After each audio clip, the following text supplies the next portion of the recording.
Yo, yo. HL 45 Chimalo limit a chika TIC Robert hands out definition. Yo, boss, And I swear from here to the toast Jamaica my shows, yeah, we rolling in a limo. What's that them a chat was like him a right grammar. Asimwa river nene abafe bantama. Pese panda famba nenga chida kuongama.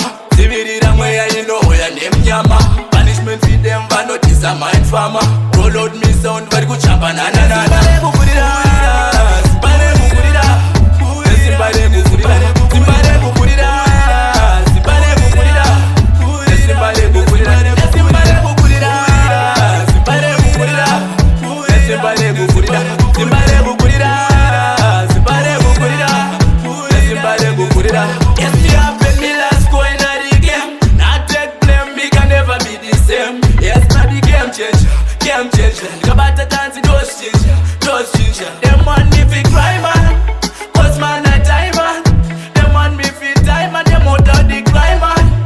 Come and no lie man, this time man a Taliban. Yes, simbare kukurira, simbare kukurira, simbare kukurira, simbare kukurira, simbare kukurira, simbare kukurira, simbare kukurira, simbare kukurira, simbare kukurira, simbare kukurira, simbare kukurira, simbare kukurira. Bano chamba chamtengure kuma ngoma shunguza chatizi shoma makutumira chitoma ngoma dzavatoma toma. Kurira, kurira, kurira, ndine simbare kukurira kuti makirira ndanetsa. Shungu dzangu ndoda kuenda kuJamaica. Expensive things and me clothes ndichapfeka. Vachandisiva ndakuenda kuJamaica.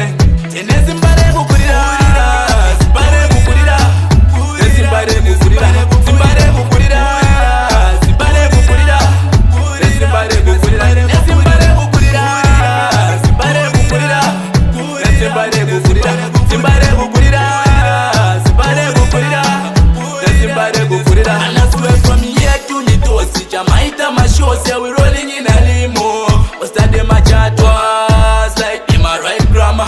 Asimwa river nene abafe bantama. Pese panda famba nenga chida kuongama. Zivirira mweya ino oya nemnyama. Punishment feed them va notice a mind farmer. Roll out me sound vari kuchapa na na na na.